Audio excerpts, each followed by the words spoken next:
નમોસ્તુ નમોસ્તુ નમોસ્તુ નમોસ્તુ. પ્રણમો લોય સૌત્રિકાળવર્તી અર્હંતાણમ. પ્રણમો લોય સૌત્રિકાળવર્તી સિદ્ધાણમ. પ્રણમો લોય સૌત્રિકાળવર્તી આયર્યાણમ. પ્રણમો લોય સૌત્રિકાળવર્તી ઉવજ્જાયાણમ. પ્રણમો લોય સૌત્રિકાળવર્તી શવશાણમ. ઓમકારબિંદુ સંયુક્તમ નિત્યમ ધ્યાયંતી યોગિના. કામદમ મોક્ષદમ ચૈવ ઓમકારાય નમો નમઃ. મંગલમ ભગવાન વીરો મંગલમ ગૌતમો ગણી. મંગલમ કુંદકુંદાર્યો જૈન ધર્મોસ્તુ મંગલમ. સર્વમંગલ માંગલ્યમ સર્વકલ્યાણકારકમ. પ્રધાનમ સર્વધર્માણામ જૈનમ જયતુ શાસનમ. નમઃ સમયસારાય સ્વાનુભૂત્યા ચકાશતે. ચિત્સ્વભાવાય ભાવાય સર્વભાવાંતરચ્છિદે. એગો મેં શાસદો અપા જ્ઞાન દર્શન લખણો. શેષા મેં બાહિરા ભાવા શવે સંયોગ લખણા. મારો સુશાશ્વત એક દર્શન જ્ઞાન લક્ષણ જીવ છે. બાકી બધા સંયોગ લક્ષણ ભાવ મુજથી બાહ્ય છે. હું એક શુદ્ધ સદારૂપી જ્ઞાન દર્શનમય ખરે. કંઈ અન્ય તે મારું જરી પરમાણુ માત્ર નથી અરે. જે જાણતો અરહંતને ગુણદ્રવ્યને પર્યયપણે. તે જીવ જાણે આત્મને તસમો પામે લઈ કરે. નથી અપ્રમત કે પ્રમત નથી જે એક જ્ઞાયક ભાવ છે. એ રીત શુદ્ધ કથાય ને જે જ્ઞાત તે તો તે જ છે. જેમ નેત્ર તેમજ જ્ઞાન નથી કારક નથી વેદ કરે. જાણે જ કર્મો દય નિર્જરા બંધ તેમજ મોક્ષને. ધ્રુવ અચલને અનુપમ ગતિ પામેલ સર્વેશિતને. વંદી કહું શુદ્ધ કેવડી કથિતા સમય પ્રાવૃત. સ્થાપ નિજને મોક્ષ પંથે ધ્યાનુભવ તેહને. તેમાં જ નિત્ય વિહાર કર નહીં વિહર પર દ્રવ્યો વિશે. ઓમ શ્રી નમઃ શિદેવ્ય નમઃ શિદેવ્ય નમઃ શિદેવ્ય. સિદ્ધાંતોની સરવાણી તેના ઉપર આપણી ચર્ચા આદરણીય પૂજ્ય લાલચંદભાઈના જે 100 બોલ છે સિદ્ધાંતો, એમાં ઘણા અમુક તો જ્ઞાનીઓના બોલ છે, અમુક આચાર્ય ભગવાનના છે, અમુક લાલચંદભાઈના પોતાના છે. એવી રીતે આખું આ 100મી જન્મજયંતિ ઉપર આજે એક 100 બોલની બુક બહાર પાડેલી, તેના ઉપર આપણો સ્વાધ્યાય ચાલી રહ્યો છે. આમાં જે સિદ્ધાંતો બતાવવામાં આવેલા છે તેની પ્રત્યેકની ગાથાઓ હોય છે. તે ગાથાઓ અનુસાર આ સિદ્ધાંતોનું નિરૂપણ કરવામાં આવેલું છે. કોઈ બોલ એવો નથી કે જેમાં એની ગાથા ન હોય અથવા કોઈ જ્ઞાનીઓનો આધાર ન હોય, એવો કોઈ બોલ નથી. બધા બોલોમાં આધાર સહિતની વાત છે. એટલે કોઈ એમ ન સમજવું કે આ ખાલી માત્ર એક લાલચંદભાઈનું જ છે. આમાં ગુરુદેવની વાત પણ છે, આચાર્ય ભગવાનની વાત છે, અને ખરેખર તો આ જીનેન્દ્ર ભગવાનની સરવાણી ફૂટતી ભરત ક્ષેત્રમાં આવી છે. એવી કોઈ આ એક અદ્ભુત રચના અને એક સિદ્ધાંતોમાં ખૂબ જ સુંદર રહસ્ય ભરેલું છે. એવી કોઈ આ ચર્ચા છે.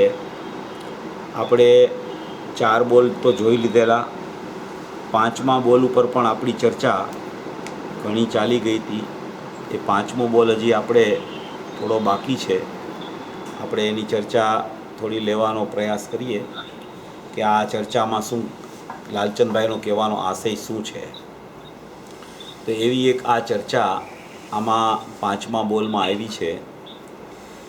પહેલો બોલ હતો, હું જાણનાર છું, કરનાર નથી. જાણનારો જણાય છે, ખરેખર પર જણાતું નથી. બીજો બોલ હતો, પરિણામ થવા યોગ્ય થાય છે અને જાણનારો જણાય છે.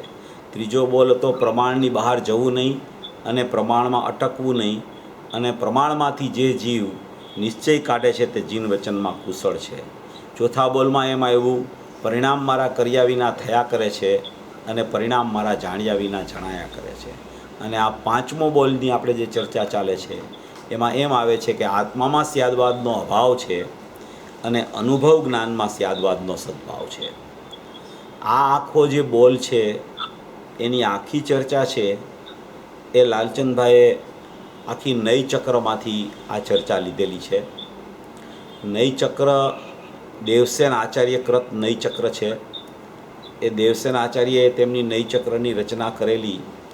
જે દેવસેન આચાર્યએ દર્શનસાર નામનું પુસ્તક લખેલું અને એ દર્શનસારમાં એમણે એવો ઉલ્લેખ કરેલો કે એમ કે આ કુંદકુંદ આચાર્ય કુંદકુંદ આચાર્ય મહાવિદ્ય ક્ષેત્ર જઈને જો આ રહસ્ય અહીંયા લઈ આવ્યા ન હોત તો અમારા જેવા મુનિઓ આ મુનિપણાને કેવી રીતે પ્રાપ્ત કરત, એવો ઉલ્લેખ દર્શનસારમાં દેવસેન આચાર્યનો આવે છે. એ દેવસેન આચાર્યએ આ નય ચક્રની રચના કરેલી છે. અને ત્યાર પછીનું નય ચક્ર મા ઇલ ધવલ, એ પણ મા ઇલ ધવલ પણ એક મુનિરાજ અથવા તો આચાર્ય થઈ ગયા છે. એમણે પણ ખરેખર આની રચના નય ચક્રનો વિસ્તાર પણ એમણે પણ કરેલો છે. એ આખું નય ચક્ર જે પુસ્તક છે એમાંથી 31 અને 32 નંબરનું પેજ હતું તે લાલચંદભાઈએ તેમનું ગુજરાતી કરાવેલું. અને એ ગુજરાતી કરાવ્યા પછી એમને એ પેજ ખૂબ ગમતું હતું એટલે એમણે એના ઉપર આ ચર્ચા આખી આત્મામાં સ્યાદવાદનો અભાવ છે અને અનુભવ જ્ઞાનમાં સ્યાદવાદનો સદભાવ છે એ ચર્ચા એમણે આખી ત્યાંથી ઉપાડેલી છે. અને એ આખા નય ચક્રમાં જે આ ચર્ચા જ્યાંથી ઉપાડવામાં આવી છે એ આખી સમયસાર પરમાગમની 11 ગાથા, સમયસાર પરમાગમની 12મી ગાથા અને સમયસાર પરમાગમની 143 નંબરની ગાથામાંથી આ આખો ભાવ આખો આ નય ચક્રમાં આવેલો છે. અને નય ચક્રમાંથી આદરણીય લાલચંદભાઈએ તેનું ખૂબ સ્પષ્ટીકરણ કરી અને આ ભાવનું રહસ્ય તેમાંથી ખોલેલું છે. આના ઉપરના જે એમના પ્રવચનો છે નય ચક્ર ઉપરના, એમનું એક આપણે પુસ્તક પણ બહાર પાડેલું છે, નય ચક્ર તત્વચર્ચા. એ આત્મધર્મ.com છે. કોઈને વધારે વિશેષ એમાંથી જોવું હોય તો એમાં પ્રવચનો અક્ષરશ છાપેલા છે, તેનો પણ સ્વાધ્યાય તે કરી શકે છે. એવી આ એક કોઈ અપૂર્વ રચના આત્મામાં સ્યાદવાદનો અભાવ છે અને અનુભવ જ્ઞાનમાં સ્યાદવાદનો સદભાવ છે. એનો અર્થ શું એ આપણે આત્મામાં સ્યાદવાદનો અભાવ છે એ જોયેલું અને અનુભવ જ્ઞાનમાં સ્યાદવાદનો સદભાવ છે એ આપણે થોડું જોવાનું છે. આત્મામાં સ્યાદવાદનો અભાવ છે એનો અર્થ આખી સમયસાર પરમાગમની 11મી ગાથા છે. 11મી ગાથામાં જે વ્યવહાર લઈને સઘળોય અભૂતાર્થ કીધો છે એમાં 4 પ્રકારના વ્યવહારો જે બતાવવામાં આવ્યા છે, 2 અસદભૂતના અને 2 સદભૂતના. એમાં અસદભૂતમાં ઉપચરિત અસદભૂત, અનુપચરિત અસદભૂત, સદભૂતમાં પણ ઉપચરિત સદભૂત, અનુપચરિત સદભૂત, એવા 4 પ્રકારના વ્યવહાર જે સમયસાર પરમાગમમાં 11મી ગાથામાં જે અધ્યાત્મના જે 4 પ્રકારના વ્યવહાર જે ખરેખર પૂજ્ય ગુરુદેવશ્રી એનું સ્પષ્ટીકરણ પંચાધ્યાયમાં જે વ્યવહારનો નિષેધ કરવામાં આવ્યો છે એમાંથી આ આખા 4 પ્રકારના વ્યવહાર એનો નિષેધ પૂજ્ય ગુરુદેવશ્રીએ 11મી ગાથાના આધારે વ્યવહાર સઘળોય અભૂતાર્થ છે એમ કરીને કરેલો હતો. એ વ્યવહાર સઘળોય અભૂતાર્થ છે એનો અર્થ જ એમ છે કે કોઈ પણ પ્રકારની પર્યાયો કે જે પર્યાયમાં અસદભૂત વ્યવહાર પણ ચાલતો હોય અથવા તો એ પર્યાયમાં સદભૂત વ્યવહારનું પ્રકરણ ચાલતું હોય. અસદભૂત વ્યવહારમાં બધી રાગની અપેક્ષાઓ લાગુ પડે, અસદભૂત ઉપચાર કયો કે અસદભૂત અનુપચાર કયો, ખ્યાલમાં આવે એવો રાગ છે એને અસદભૂત ઉપચાર કહેવાય, જે હોવા છતાં ખ્યાલમાં ન આવતો હોય એને અસદભૂત અનુપચાર કહેવાય. એ 2 પ્રકાર અસદભૂતના રાગથી છે, કારણ કે રાગ આત્મામાં છે નહીં એટલે એને અસદભૂત કીધો. અને એ ખરેખર ખ્યાલમાં આવતો રાગ છે એટલે ખરેખર એને વ્યવહાર કીધો. એ ભેદ પડ્યો એટલે વ્યવહાર અને રાગ પર વસ્તુ હોવાને કારણે ઉપચાર. એમ કરીને અસદભૂત ઉપચારથી આખો રાગ ખ્યાલમાં આવે છે એનું કથન કર્યું. અને જેટલો વ્યવહાર ખ્યાલમાં નથી આવતો એટલો અસદભૂત અનુપચારમાં નાખ્યો, એટલે કે અબુદ્ધિપૂર્વકનો રાગ છે એ અસદભૂત અનુપચાર છે. એમ કરીને અસદભૂતના 2 પ્રકાર રાગની અપેક્ષાએ કીધા, અને સદભૂતના 2 પ્રકાર જ્ઞાનની અપેક્ષાએ કહેવામાં આવે કે જ્ઞાન જે કાંઈ રાગને જાણે એમાં એ જાણવું રાગનું થાય તો એને સદભૂત ઉપચાર કહેવામાં આવે. અને જ્ઞાન તે આત્મા એટલે કે જ્ઞાન જ આત્મા છે એવો જે વ્યવહાર કહેવામાં આવે તો એને ખરેખર એ સદભૂત અનુપચાર કહેવામાં આવે. આવા ચારેય પ્રકારના વ્યવહાર કે જે વ્યવહારમાં રાગ અને જ્ઞાનની જે કોઈ અપેક્ષા લાગતી હોય એ સઘળાય વ્યવહારને અભૂતાર્થ 11મી ગાથામાં કહી, અને ભૂતાર્થ એક નાયક ભાવ જ ભૂતાર્થ સ્વભાવી આત્મા ઉપાદેયભૂત તત્વ છે એવું જે 11મી ગાથામાં આચાર્ય ભગવાને વર્ણન કરેલું છે. એટલે એનો અર્થ એમ છે કે કોઈ પણ પ્રકારની પર્યાયો ખરેખર આત્મામાં વિદ્યમાન નથી, એટલે એને ખરેખર એ પર્યાયોને અવિદ્યમાન ગણીને, અસત્યાર્થ ગણીને, અભૂતાર્થ ગણીને હેયની કોટીમાં ખરેખર નાખવામાં આવે છે. એટલે કોઈ પણ પ્રકારની પર્યાય આત્મામાં જો અભેદ તરીકે હોય તો સ્યાદવાદનો જન્મ થાય છે, પણ પર્યાયો આત્મામાં અભેદ તરીકે છે જ નહીં, માટે એમાં ખરેખર સ્યાદવાદનો અભાવ છે. આત્મામાં કોઈ પણ પ્રકારનું કથનચિતપણું લાગતું નથી, માટે આત્મામાં સ્યાદવાદનો અભાવ છે. આત્મામાં કોઈ ખરેખર પર્યાયોની કથનચિત અભિન્નતા પણ હોતી નથી, માટે આત્મામાં સ્યાદવાદનો અભાવ છે. કોઈ પણ પ્રકારના ઉત્પાદવ્યય પણ આત્મામાં હોતા નથી, માટે આત્મામાં સ્યાદવાદનો અભાવ છે. એવો જે શુદ્ધ આત્મા, એવું જે ત્રિકાળી દ્રવ્ય, એવું જે પરમ પારિણામિક ભાવ લક્ષણવાળું ચૈતન્ય વસ્તુ માત્ર જે આખો જ્ઞાયક ભાવ છે એ જ ખરેખર આત્મા ઉપાદેયભૂત વસ્તુ છે. અને એ આત્મામાં શું છે તો એ આત્મામાં અનંત ગુણો છે, એના દ્રવ્ય ક્ષેત્ર કાળ ભાવ છે, એમાં એના પોતાના સહજ જ્ઞાન દર્શન આદિ ગુણો પણ છે, પણ એનામાં કોઈ પર્યાયોનું સદભાવપણું ન હોવાને કારણે ખરેખર આત્મામાં સ્યાદવાદનો અભાવ છે, એમ ખરેખર આમાં કહેવા માગે છે. આ 11મી ગાથા જ્યારે લખાણી ત્યારે એના ભાવાર્થ કરતાં 11મી ગાથામાં એક સુંદર ચર્ચા મૂકી દીધી. આપણે ઘણી વખત આપણા સ્વાધ્યાયમાં લઈ છીએ, પણ અત્યારે અહીંયા આ પ્રકરણ 11 ગાથા, 12 ગાથા અને 143 ગાથાને લાગુ પડે છે. એટલે એ ત્રણેય ગાથાનો ભાવ મને થોડો કહેવાનો વિચાર છે. એટલે આ આખું નૈચક્રનો જે આખો વિષય છે કે આત્મામાં સ્યાદવાદનો અભાવ છે અને અનુભવ જ્ઞાનમાં સ્યાદવાદનો સદભાવ કેવી રીતે છે એ ખરેખર ત્યારે જ એમાંથી સિદ્ધ થઈ શકે.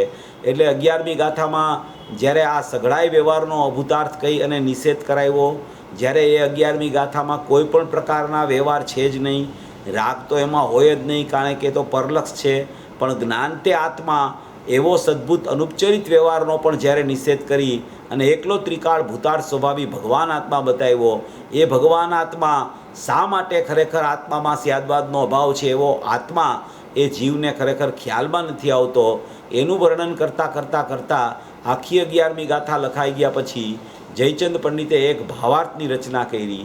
એ ભાવાર્થમાં એક સુંદર વર્ણન જયચંદ્ર પંડિતે કરેલું છે. એ એવું સુંદર વર્ણન છે કે અનાદિથી કોઈ પણ જીવ છે એને અનાદિકાળનો જીવ છે, એની પાસે દ્રવ્ય વિદ્યમાન છે, એની પાસે પર્યાય પણ વિદ્યમાન છે પ્રગટ રૂપે, છતાં એ પર્યાયમાં આત્માને ખરેખર અભાવ આત્મામાં એ પર્યાયનો હોવા છતાં એ આત્માને અનુભવીને કેવી રીતે એનામાં સ્યાદવાદ કેમ પ્રગટ થતો નથી, અનુભવરૂપ સ્યાદવાદ, એનું વર્ણન આખું એ ભાવાર્થ કરતાં એ કર્યું કે પહેલાં તો પ્રાણીઓને ભેદરૂપ વ્યવહારનો પક્ષ અનાદિકાળથી છે. આ પહેલી વાત છે કે ભેદરૂપ વ્યવહાર એટલે કે આપણે જે હમણાં જે 4 પ્રકારના વ્યવહારો લીધા એ ચારેય પ્રકારના વ્યવહારમાં જે ભેદરૂપ વ્યવહાર લાગુ પડે છે એ ભેદરૂપ વ્યવહાર એટલે એ જ્ઞાનમાં ભેદરૂપ વ્યવહાર લાગુ પડે છે. પ્રાણીઓને ભેદરૂપ વ્યવહારનો પક્ષ તો અનાદિકાળથી જ છે. ભેદરૂપ વ્યવહારનો પક્ષ એટલે પર્યાયનો પક્ષ છે. પર્યાયનો પક્ષ એટલે રાગનો પણ એને પક્ષ ચાલે છે અને જ્ઞાનનો પણ પક્ષ ચાલે છે. આવા ભેદરૂપ વ્યવહાર, કોઈ પણ પ્રકારના ભેદરૂપ વ્યવહારનો પક્ષ જ્યાં સુધી એને રહે છે, ભેદરૂપ વ્યવહાર હોવો એ જ્ઞાનીને લાગુ પડે છે. ભેદરૂપ વ્યવહાર હોવો એ એક અલગ વસ્તુ છે અને ભેદરૂપ વ્યવહારનો પક્ષ હોવો એ એક અલગ વસ્તુ છે. જ્યાં સુધી ભેદરૂપ વ્યવહારનો પક્ષ ચાલે છે ત્યાં સુધી એ અજ્ઞાની છે. જેને ભેદરૂપ વ્યવહાર પ્રગટ થઈ જાય છે એ ખરેખર જ્ઞાની થઈ ગયા પછીની સ્થિતિ છે. એટલે અહીંયા એમ વર્ણનમાં આવ્યું છે કે પ્રાણીઓને ભેદરૂપ વ્યવહારનો પક્ષ અનાદિથી છે. પક્ષ અનાદિથી છે એટલે એ આત્માને ન ઓળખી શકવાનું મૂળ કારણ એ છે કે આત્મામાં જે વસ્તુ અભાવરૂપ છે, આત્મામાં જે કથનચિત અભેદ રૂપે પણ નથી વર્તતી એવી વસ્તુઓને ખરેખર એ પોતાની માયના કરે છે, એવી પર્યાયોને પોતાની માયના કરે છે, એવા રાગાદી ભાવને પોતાના માયના કરે છે, એવા ખરેખર જ્ઞાનના એક સમયના પરિણામને, ઉત્પાદવાળા જ્ઞાનને, એક સમયની જ્ઞાનની પર્યાયને પોતાની માયના કરે છે. એને ખરેખર ભેદરૂપ વ્યવહારનો પક્ષ કહેવામાં આવે છે. આવો ભેદરૂપ વ્યવહારનો પક્ષ જીવને અનાદિથી ચાલે છે અને ખરેખર એવા ભેદરૂપ વ્યવહારનું સત્વ જે છે, પર્યાયમાં રાગાદી ભાવ કે પર્યાયમાં જ્ઞાનનો ઉપયોગ, એ ખરેખર આત્મામાં છે નહીં. આત્મામાં સ્યાદવાદ જ નથી, આત્મામાં પર્યાયોનો જ અભાવ છે, આત્મામાં કોઈ કથનચિતપણું જ લાગુ નથી પડતું. આત્મા સર્વથા પર્યાયથી પૃથક છે એવો જ્યાં સુધી એને વિશ્વાસ નથી આવતો. શા માટે વિશ્વાસ નથી આવતો? કે એને ખરેખર આવા ભેદરૂપ વ્યવહારનો પક્ષ ચાલ્યા કરે છે.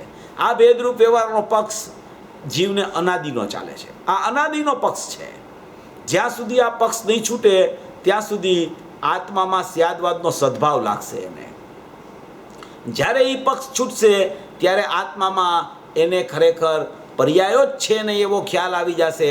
એટલે સ્યાદવાદનું પ્રકરણ જ ત્યાં ખરેખર નથી અને આત્મા ખરેખર સ્યાદપદથી રહિત હોવાથી એને નિશ્ચયાભાસપણું આવતું નથી. એવું જે નૈચક્રમાં દેવસેના આચાર્યએ કીધું છે એ એને ખ્યાલમાં આવી જશે. આત્મા કેવો છે? સ્યાદપદથી રહિત છે. સ્યાદવાદ એટલે અનુભવ જ્ઞાન. એવા અનુભવવાળા જ્ઞાનથી પણ આત્મા રહિત છે. કથનચિત એમાં લાગુ જ પડતું નથી, કથનચિત અભિન્નતાથી પણ રહિત છે. પહેલામાં પહેલો પાઠ આત્માને ઓળખવા માટે સર્વથા ભિન્નતાનો આવે છે. કોઈ પણ પરિણામ આત્માથી સર્વથા ભિન્ન છે અને આત્મા એ પરિણામથી સર્વથા ભિન્ન છે. સર્વથા ભિન્નમાં આવ્યા વગર કથનચિતનો સ્યાદવાદનો જન્મ થતો નથી. જે પહેલેથી કથનચિતને આગળ કરે છે, જ્ઞાન કરવા માટે, સમજણ માટે, એ બધા પ્રકારો સમજે એ એક અલગ વિષય છે. પણ જ્યારે અનુભવની પ્રધાનતાથી વાત ચાલતી હોય, દ્રષ્ટિના વિષયની વાત ચાલતી હોય, દ્રષ્ટિનો વિષય જ્યારે આત્મામાં સ્યાદવાદનો અભાવ છે એ સિદ્ધ કરવો હોય, ત્યારે કોઈ પણ પ્રકારના ભેદ કે કોઈ પણ પ્રકારનું કથનચિતપણું, કોઈ પણ પ્રકારનું સ્યાદપદપણું, કોઈ પણ પ્રકારનો સ્યાદવાદ ખરેખર આત્મામાં લાગુ પડતો નથી. જો એ સ્યાદવાદને આત્મામાં લાગુ પાડવા જાય છે તો શુદ્ધાત્મા એને ખરેખર દેખાતો જ નથી, દ્રષ્ટિગોચર જ નથી થતો. કારણ કે એને અંદર પર્યાયો જ ખરેખર પર્યાયોનો ખળકડો દેખાવા માંડે છે. અંદર એને દેખાવા માંડે છે એટલે એનો અર્થ એમ છે કે એની પર્યાય દ્રષ્ટિ જ છે.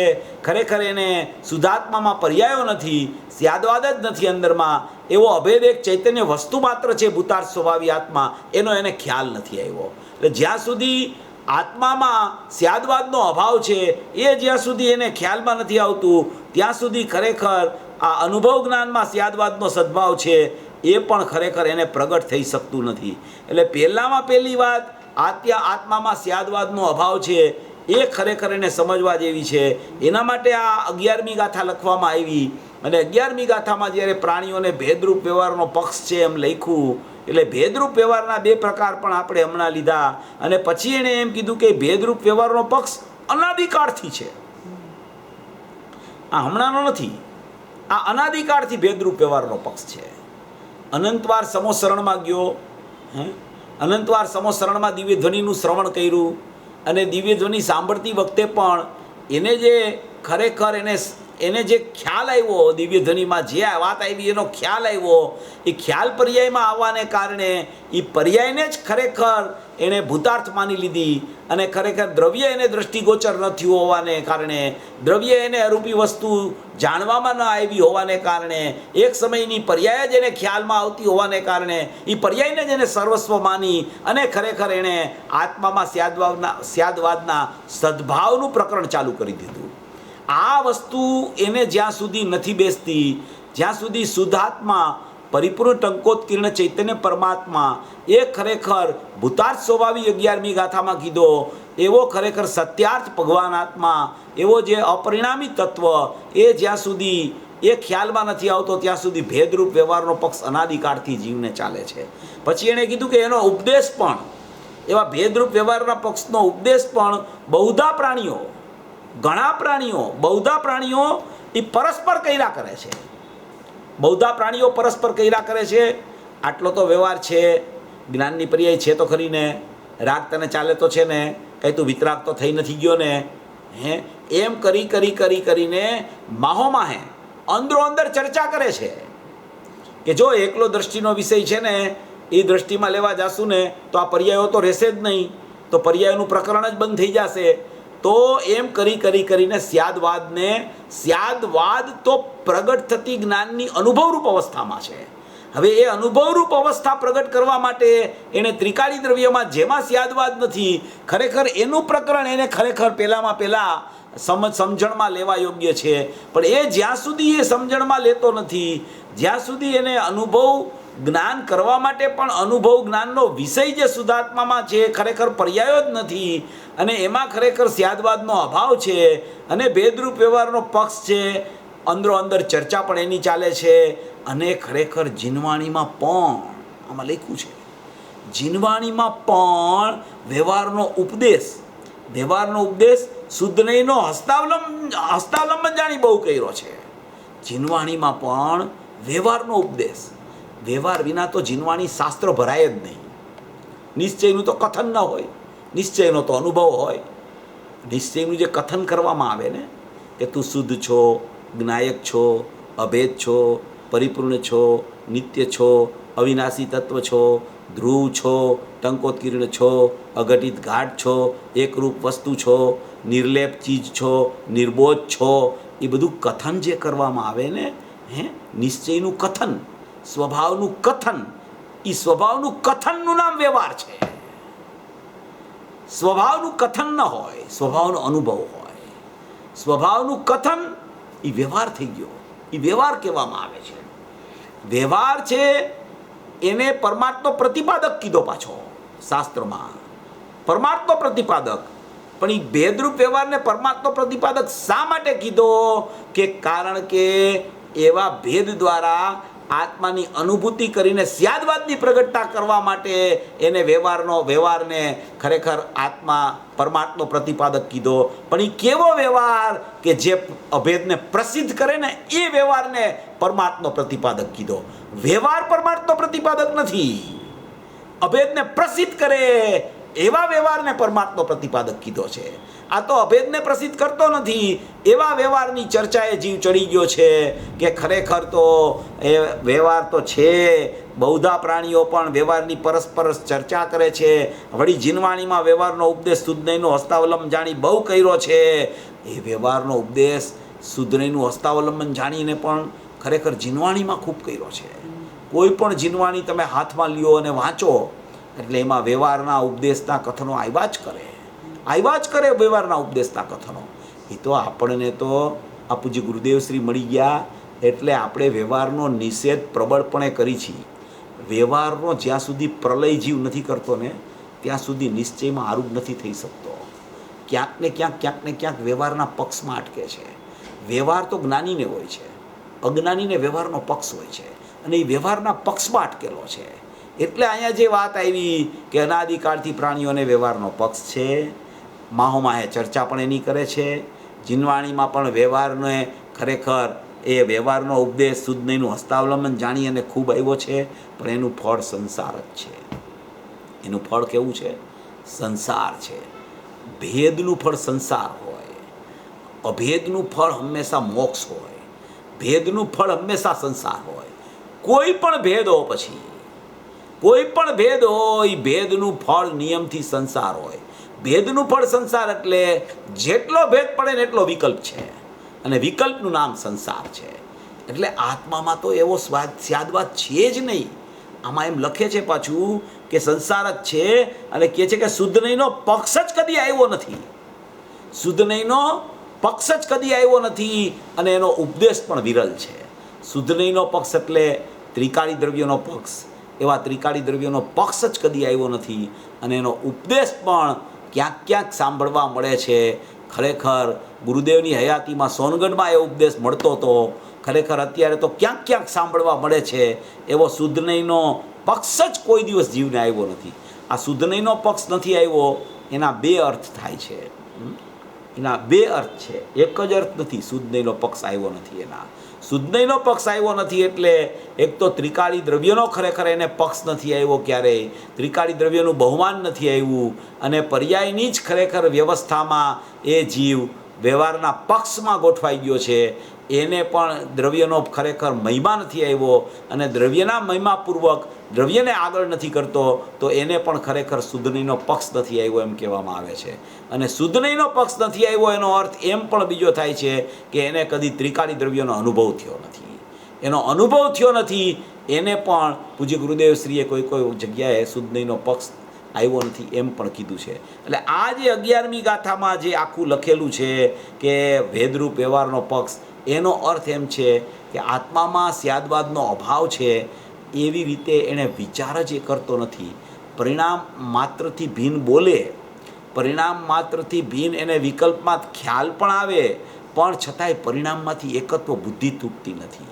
એટલે એને ખ્યાલમાં આવવું જોઈએ કે આત્મામાં સ્યાદવાદનો સર્વથા અભાવ છે, આત્મામાં કોઈ કથનચિતપણું જ નથી, આત્મામાં કોઈ સાપેક્ષતા જ નથી, આત્મામાં કોઈ અપેક્ષા જ નથી, આત્મા સર્વ અપેક્ષાઓથી પાર નિરપેક્ષ તત્વ છે. એનો અર્થ આત્મામાં સ્યાદવાદનો અભાવ છે. કોઈ પણ અપેક્ષાએ આત્મામાં સ્યાદવાદ કે કથનચિતપણું ક્યારેય પણ લાગતું નથી.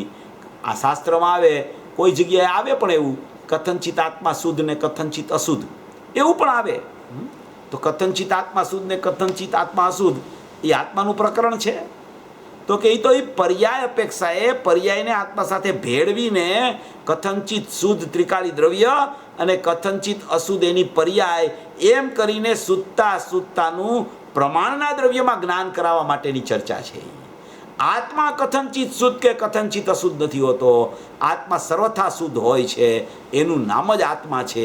એટલે આત્મામાં સ્યાદવાદનો સર્વથા અભાવ છે. કોઈ પણ અપેક્ષાએ આત્મામાં કથનચિતપણું લાગુ નથી પડતું. કથનચિતપણું બધુંય અનુભવ થયા પછી પર્યાયમાં લાગુ પડે છે. અનુભવ પહેલાં પણ જો કથનચિતને આગળ કરવા જાય તો સર્વથાને ચૂકી જાય છે. જ્યાં સુધી સર્વથાને ચૂકે છે તો આત્મામાં સ્યાદવાદનો અસદભાવ હોવા છતાં એ આત્મામાં કથનચિતપણું એને ખ્યાલમાં આવે છે, તો આત્મામાં સ્યાદવાદનો સદભાવ થઈ જાય છે. એટલે એને આત્મામાં સ્યાદવાદનો અભાવ છે એ બેસતું નથી, એટલે આત્મા દ્રષ્ટિગોચર થતો નથી. એટલે આમાં ખરેખર આત્મામાં સ્યાદવાદનો અભાવ છે, પરિણામ માત્રનો અભાવ છે. જીવને પરિણામ જ નથી હોતા, પરિણામ વગરનો જીવ છે એ ઉપાદેય છે. એ ભલે ઉપાદેય પરિણામમાં થતો હોય, પર્યાયમાં ઉપાદેય થતો હોય, પણ એ ઉપાદેય કરનાર પર્યાય છે એ એવા જીવને ઉપાદેય કરે છે કે જેમાં એ પોતે હોતી નથી. એને ખરેખર ત્રિકાળી દ્રવ્ય કહેવામાં આવે છે, એને ખરેખર આત્મામાં સ્યાદવાદનો અભાવ કહેવામાં આવે છે, એને ખરેખર ત્રિકાળી દ્રવ્ય અને ત્રિકાળી દ્રવ્ય એટલે દ્રષ્ટિનો વિષય કહેવામાં આવે છે. એનું વર્ણન અહીંયા આ કરવામાં આવે છે કે આત્મામાં સ્યાદવાદનો અભાવ છે. પહેલામાં પહેલી વાત શ્રદ્ધાની દ્રષ્ટિના વિષયની વાત એને પહેલામાં પહેલી એના નિર્ણયમાં પાકી થવી જોઈએ. જો એના નિર્ણયમાં આ વાત પાકી નહીં થાય તો એને કથનચિત અભિન્નનો સ્યાદવાદ ઉત્પન્ન નહીં થઈ શકે. કારણ કે એ પર્યાય તે તરફ જશે જ નહીં, તો એ પર્યાયમાં અનુભવ જ્ઞાન કેવી રીતે થશે? પર્યાય એ સાથે અભેદ થઈને પરિણમશે જ નહીં. પર્યાયમાં એકલું ત્રિકાળી દ્રવ્ય જ્યાં સુધી નહીં દેખાય ત્યાં સુધી પર્યાય ત્યાં નહીં જાય, અને એકલું ત્રિકાળી દ્રવ્ય દેખાશે એનો અર્થ જ કે પર્યાય ત્યાં ગઈ છે. જ્યાં ત્યાં એ પર્યાય જશે ત્યાં જ અનુભવ જ્ઞાન પ્રગટ થશે, અને અનુભવ જ્ઞાન પ્રગટ થશે તો સ્યાદવાદ એમાં ઉત્પન્ન થઈ જશે. સ્યાદવાદ ઉત્પન્ન થઈ જશે ત્યારે એને ખબર પડશે કે આ તો અનુભવ જ્ઞાનમાં સ્યાદવાદ છે, આત્મામાં તો એનો સર્વથા અભાવ છે. એટલે પેલા વિકલ્પાત્મક નિર્ણયમાં જ્યારે આત્મામાં સ્યાદવાદનો અભાવ લે છે ત્યારે ખરેખર નિર્વિકલ્પ અનુભવમાં સ્યાદવાદનો સદભાવ પ્રગટ થાય છે.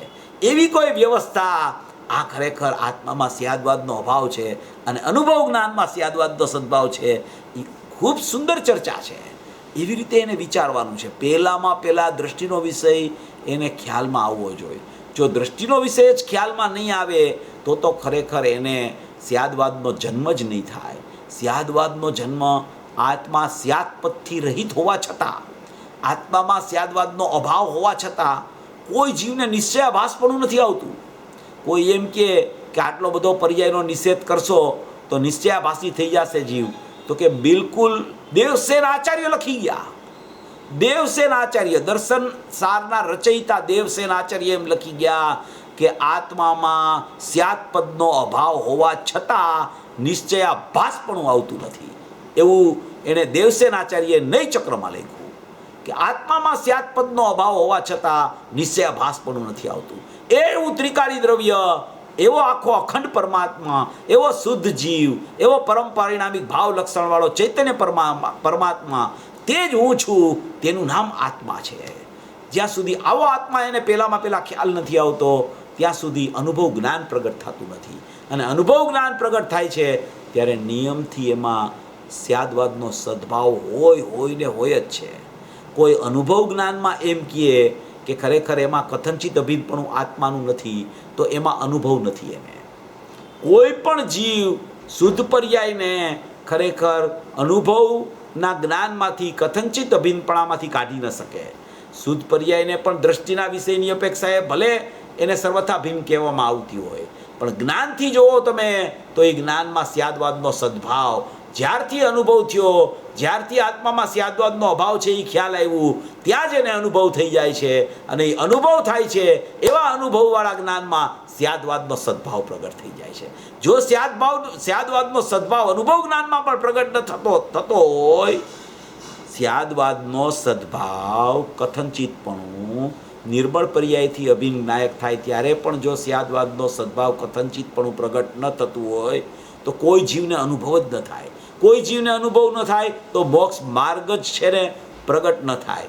મોક્ષ માર્ગ જો પ્રગટ ન થાય તો મોક્ષનું કારણ મોક્ષ માર્ગ છે, તો મોક્ષ પણ કોઈ જીવને ઉત્પન્ન ન થાય. એટલે અનુભવ જ્ઞાનમાં સ્યાદવાદનો સદભાવ અનુભૂતિના સમયે નિયમથી હોય છે. અને એ નિયમથી હોય છે એનો અર્થ જ એમ છે કે જેને દ્રષ્ટિનો વિષય દ્રષ્ટિમાં આવે છે, જેને દ્રષ્ટિનો વિષય વિકલ્પાત્મક જ્ઞાનમાં પણ ખબર પડી જાય છે, એ ખરેખર સ્યાદવાદનો સદભાવ અનુભવ જ્ઞાનમાં મને આવશે જ. ખરેખર એને બરાબર સમજણમાં લે છે. જો એને ઉડાડવાનો પ્રયત્ન કરે, દ્રષ્ટિના વિષયના પક્ષમાં જાય, દ્રષ્ટિના વિષયનો રાગ કરે અને પર્યાયના પરિણામનો દ્રોહ કરે જ્ઞાનનો, તો દ્રષ્ટિનો વિષય એની દ્રષ્ટિમાં નથી આવતો. જ્યાં સુધી દ્રષ્ટિનો વિષય દ્રષ્ટિમાં જ્યારે એને લેવો હોય ત્યારે બે પડખા એને, જ્ઞાનનું પડખું અને શ્રદ્ધાનું પડખું, બેની મજબૂતાઈ અખંડતાપૂર્વક આવવી જોઈએ. એને જ્યારે અખંડતાપૂર્વક મજબૂતાઈ એના મધ્યસ્થ જ્ઞાનમાં આવી જાય છે ત્યારે એને દ્રષ્ટિનો વિષય દ્રષ્ટિના વિષય તરીકે દેખાય છે. અને જ્ઞાનનો વિષય એને ખરેખર એને ખ્યાલ છે કે આ કથનચિત અભિન્ન પર્યાય થશે ને દ્રવ્ય સાથે, ત્યારે જ મને સ્યાદવાદ પ્રગટ થશે, ત્યારે જ મને અનુભવ જ્ઞાન પ્રગટ થશે, ત્યારે જ ખરેખર મારો દ્રષ્ટિનો વિષય મને ઓળખાણો એમ કહેવામાં આવશે. એવો વિકલ્પાત્મક દશામાં આત્માર્થી જીવ આવા નિર્ણયપૂર્વક આગળ ચાલે છે.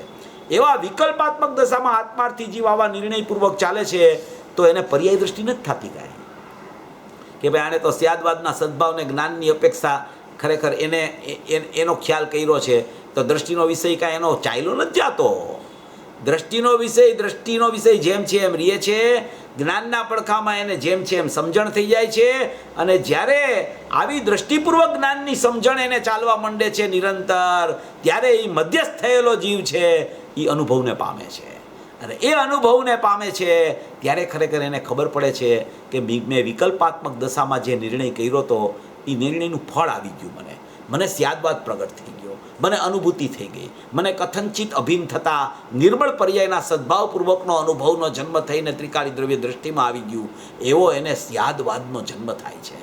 આ સ્યાદપદથી રહિત આત્મા હોવા છતાં નિશ્ચયાભાસપણું નથી આવતું, ત્યારે જ ખરેખર સ્યાદપદથી સહિત થાય છે. આવી કોઈ આ શ્રદ્ધા જ્ઞાનની એવી ખરેખર સુમેળવાળી વાત છે કે પહેલાં જો અનુભવ માટે અનુભવનો વિષય એને ખ્યાલમાં ન આવે કે અનુભવના વિષયમાં કોઈ કથનચિત નથી, અનુભવના વિષયની જ્યારે ચર્ચા ચાલતી હોય ત્યારે જો કોઈ કથનચિતને આગળ કરવા માંડે તો એને અનુભવનો વિષય જેવો છે ને એવો દેખાતો જ નથી, એને ખ્યાલ જ નથી આવતો. એ કથનચિતમાં અટકી જાય છે. એ કથનચિતમાં ખરેખર એનું જ્ઞાન ને શ્રદ્ધા બેય પરોવાઈ જાય છે. કથનચિતમાં જ્યાં શ્રદ્ધા પરોવાય ને ત્યાં સર્વથાનો શ્રદ્ધામાં જન્મ નથી થતો. રહિતનું શ્રદ્ધાન જ્યાં સુધી ન થાય ત્યાં સુધી નિર્બળ પર્યાયથી સહિતનું જ્ઞાન ન થતાં સ્યાદવાદનો જન્મ થતો નથી. આવો સ્યાદવાદનો જન્મ જ્યારે સર્વથા ભિન્નપૂર્વકનો ત્રિકાળી દ્રવ્ય દ્રષ્ટિનો વિષય જ્યારે એને ખરેખર એના ખ્યાલમાં આવે છે કે આત્મામાં સ્યાદવાદનો સર્વથા અભાવ છે, કોઈ પણ અપેક્ષાએ ક્યાંય પણ લખ્યું હોય છતાં મારા આત્મામાં કોઈ પર્યાયો નથી, મારા આત્મામાં કોઈ ઉત્પાદવી નથી, મારો આત્મા ત્રિકાળી દ્રવ્ય શુદ્ધ પરમ પારિણામિક ભાવ લક્ષણવાળો ચૈતન્ય વસ્તુ છે, એ એકદમ ત્રિકાળ સત છે, એને કોઈની જરૂર નથી, એને ખરેખર કોઈની અપેક્ષા નથી, એ પરમ નિરપેક્ષ તત્વ છે. એવો ખરેખર પહેલાં આત્માના દ્રષ્ટિના વિષયના નિર્ણયની ભૂમિકા આવે અને એ દ્રષ્ટિના વિષયની નિર્ણયની ભૂમિકા આવે એ સમયે એને જ્ઞાનની સમજણ પર યથાર્થ નિરંતર ચાલતી હોય છે. એ નિરંતર ચાલતી જ્ઞાનની સમજણમાં એને એ ખબર હોય છે કે હજી મને અનુભવ નથી થયો, હજી મને દ્રષ્ટિનો વિષય ખરેખર અનુમાનમાં આવ્યો છે, વિકલ્પમાં આવ્યો છે, પણ દ્રષ્ટિના વિષયનો દ્રષ્ટિપૂર્વક જ્ઞાન મારું સમ્યક ન થાય અનુભવ રૂપે ત્યાં સુધી મને દ્રષ્ટિનો વિષય કેવો છે એ વાસ્તવિક જાણવામાં નથી આવતો. એટલે ખરેખર એની પ્રક્રિયા આખી મધ્યસ્થતાપૂર્વકની ચાલે છે. ક્યાંય એનું પડખું એક તરફ ક્યાંય ચાલતું નથી. એ બેની સમકક્ષી વાત કરી અને આત્મામાં સ્યાદવાદનો અભાવ છે એ દ્રષ્ટિનો વિષય છે એમ સમજે છે. અને જ્યારે મને આત્મામાં સ્યાદવાદનો અભાવ છે એવો આત્મા દેખાશે ત્યારે અનુભવ જ્ઞાન પ્રગટ થશે, અને અનુભવ જ્ઞાન પ્રગટ થશે ત્યારે નિર્મળ પ્રિયથી સહિત મારું જ્ઞાન થઈ જશે, તો મને સ્યાદવાદનો જન્મ થઈ જશે. એ સ્યાદવાદનો જન્મ થશે, અનેકાંતિક જ્ઞાન પ્રગટ થઈ જશે. એ અનેકાંતિક જ્ઞાનમાં દ્રવ્ય જેવું છે એવું દ્રવ્ય ખ્યાલમાં આવશે, પર્યાય જેવી છે એવી પર્યાય ખ્યાલમાં આવશે.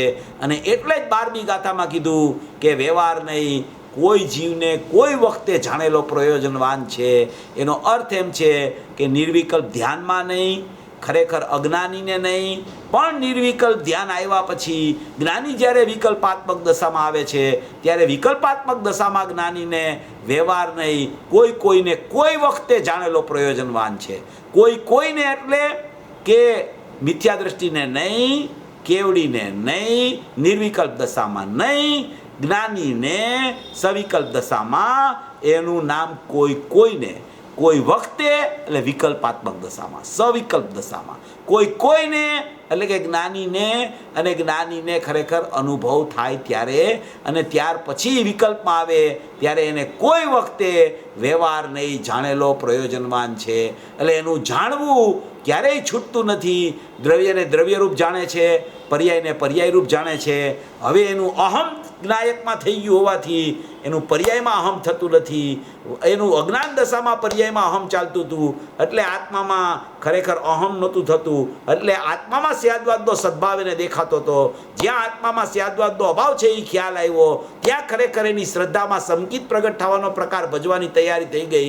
ત્યારે જ્ઞાને ખરેખર નિર્ણયની ભૂમિકામાં એવો આત્મા લીધો કે જેમાં જ્ઞાનનો ઉત્પાદ પણ નથી હોતો, જેમાં જ્ઞાનની પર્યાય પણ નથી હોતી, જેમાં જ્ઞાનનો વર્તમાન ઉપયોગ પણ નથી હોતો. એવો દ્રષ્ટિનો વિષય દ્રષ્ટિમાં જ્યારે લેવા માટે શ્રદ્ધાએ ખરેખર એની કમર કસીને આગળ વધી શ્રદ્ધા, ત્યારે જ્ઞાનમાં આવી નિર્ણયાત્મક ભૂમિકા આવી હતી. એ નિર્ણયાત્મક ભૂમિકામાં પણ એમ આવ્યું હતું કે આત્મામાં સ્યાદવાદનો અભાવ છે, અને ખરેખર મારી પર્યાય છે એ મારી પર્યાય આત્માને છોડી જ નથી, પણ ખરેખર આત્માને ન છોડી હોવા છતાં મને અનુભવ થયો નથી. એટલે મેં છોડી નથી મારી પર્યાયને, મારી પર્યાય આત્માને છોડ્યો નથી, પણ મને એવો વિશ્વાસ નથી આવતો. એ વિશ્વાસ શ્રદ્ધામાં આવે છે કે આત્મા ખરેખર પર્યાય માત્રથી રહિત છે. ત્યારે એ અનુભવ જ્ઞાન જે હતું, જે જ્ઞાન હતું, એ ખરેખર અનુભવ રૂપે પરિણમી જાય છે. એ અનુભવ રૂપે પરિણમી જાય છે ત્યારે સ્યાદવાદનો સદભાવ થાય છે. રહિતનું શ્રદ્ધાન, રહિતનું જ્ઞાન, એ જ સમયે સહિતનું પણ જ્ઞાન, નિર્મળ પર્યાયથી સહિત, એને અનુભવ જ્ઞાનમાં સ્યાદવાદનો સદભાવ કહેવામાં આવે છે. અને એ સ્યાદવાદનો સદભાવ થયા પછી જ્યારે વિકલ્પાત્મક દશામાં જ્ઞાની આવે છે ત્યારે એને એ ભેદરૂપ જાણવું પણ એને ત્યારે ચાલુ થાય છે. ભેદરૂપ જાણવું એટલે જ્ઞાન આત્માથી જેટલું જુદું પડે છે એવા જ્ઞાનમાં જ્ઞાનનું જાણવું છે, એને ભેદરૂપ જાણવું કહેવાય છે. એવા કાળે વ્યવહાર નહીં, કોઈને કોઈ વખતે જાણેલો પ્રયોજનવાન છે. એવી આ અનુભવ જ્ઞાનમાં સ્યાદવાદનો સદભાવ છે અને આત્મામાં સ્યાદવાદનો અભાવ છે. એવી કોઈ આ આ બોલ એટલો બધો સુંદર છે કે આમાં આખી શ્રદ્ધા અને જ્ઞાનનો આખો સુમેળ બતાવ્યો છે. શ્રદ્ધા શું કામ કરે છે અને જ્ઞાન શું કામ કરે છે એની આખી ચર્ચા આમાં, આ શ્રદ્ધા જ્ઞાનની ચર્ચા આખી આમાં આ બોલમાં આખી ભરેલી છે. આવું કોઈ સ્વરૂપ ખરેખર જ્ઞાનીઓ બતાવી ગયા છે. અને જ્ઞાનીઓ જ્યારે આવા સ્વરૂપની ચર્ચા કરતા હોય છે ત્યારે તમે જ્ઞાનીઓની ચર્ચા આપણે સાંભળીએ ત્યારે આપણને ખ્યાલ આવે છે કે વાત દ્રષ્ટિના વિષયની કરતા હોય પણ વાત થતી હોય બધી જ્ઞાનમાં, વાત ચાલતી હોય દ્રષ્ટિના વિષયની પણ એ વાત ચાલતી હોય બધી જ્ઞાનના પરિણમનમાં. એટલે જ્ઞાનનું પરિણમન ચાલુ હોય ત્યારે પણ દ્રષ્ટિના વિષયની ચર્ચા ચાલે. એવા જ્ઞાનના પરિણમનને પણ ખરેખર જ્ઞાનીઓ ક્યારેય પણ ચૂકતા નથી. ખરેખર જ્ઞાનમાં જ ખરેખર સમજણ છે, જ્ઞાનમાં જ વિવેક છે, જ્ઞાનમાં જ સ્યાદવાદનો જન્મ થાય છે. પણ એ દ્રષ્ટિપૂર્વક થતો હોવાને કારણે એ ખરેખર આત્મામાં સ્યાદવાદનો અભાવ છે. અને એવો સ્યાદવાદ અભાવ છે, એવો આત્મા દેખાય છે. એવો આત્મા છે ને, એવો આત્મા પરિપૂર્ણ ધ્રુવ દેખાય છે. એવું અખંડ પોતાની વસ્તુ ખ્યાલમાં આવે છે. એવું એનું ધ્રુવપણું, એવું શાશ્વતપણું, એવું અનાદિ અનંત અવિનાશીપણું એને ખ્યાલમાં આવી જાય છે કે આ જ વસ્તુ છે, આના સિવાય કોઈ વસ્તુ જ નથી મારી. એવો એને ખ્યાલ આવવા માંડે છે. જ્યાં સ્યાદવાદનો અભાવ એને પકડાય છે ને ત્યાં એને વસ્તુ દેખાવા માંડે છે. કારણ કે એ પર્યાયોની ચર્ચાથી નીકળી જાય છે, કથનચિતની ચર્ચાથી નીકળી જાય છે, સ્યાદપદની ચર્ચાથી નીકળી જાય છે, અનુભવ જ્ઞાનની પણ ચર્ચાથી નીકળી જાય છે. એકલો દ્રષ્ટિનો વિષય દ્રષ્ટિગોચર થવા માટે એની શ્રદ્ધા અને જ્ઞાન બે તત્પર થાય છે. એવું જ્યાં તત્પરપણું થવા માંડે છે ને ત્યાં જ ખરેખર એકલો દ્રષ્ટિનો વિષય કે જે નિર્બળ પર્યાયથી પણ સર્વથા રહિત છે એવો દ્રષ્ટિનો વિષય એને ખ્યાલમાં આવે છે. ત્યારે નિર્બળ પર્યાય કથનચિત અભિન્ન થાય છે. એ નિર્બળ પર્યાય કથનચિત અભિન્ન થાય એમાં સ્યાદવાદનો સદ્ભાવ છે. અનુભવમાં સ્યાદવાદનો સદ્ભાવ, અનુભવના વિષયમાં સ્યાદવાદનો અભાવ. એવી કોઈ આ અપૂર્વ બોલ છે. એમાં મૂળ વસ્તુ જે કહેવા માગે છે કે પર્યાય દ્રષ્ટિ છોડ અને દ્રવ્ય દ્રષ્ટિ કર. જ્યાં સુધી તને ખરેખર પર્યાયની દ્રષ્ટિ ચાલે છે, જો પર્યાયનો પક્ષ છે એ તો પ્યોર અજ્ઞાન છે. પર્યાયનું જ્ઞાન છે એ જ્ઞાની થયા પછી વ્યવહાર છે. દ્રવ્યનું જ્ઞાન છે એ ખરેખર જ્ઞાની થવા માટેના નિશ્ચયને આમંત્રણ છે.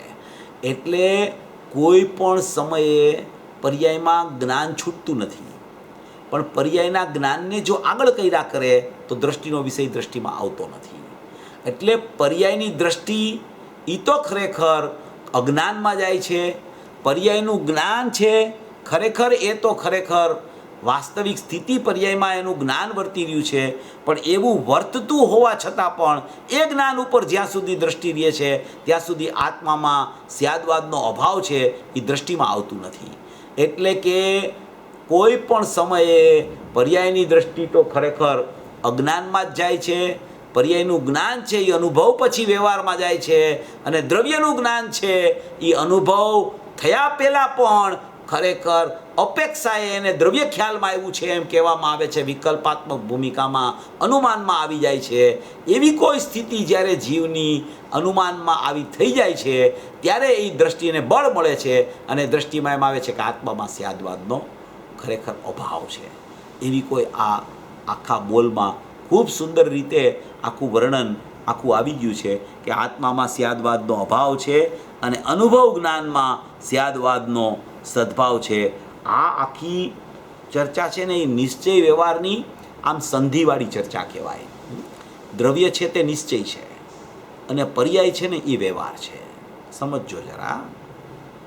દ્રવ્ય છે તે નિશ્ચય છે, પર્યાય છે તે વ્યવહાર છે. પર્યાયમાં નિશ્ચય વ્યવહાર છે એ જુદો વિષય.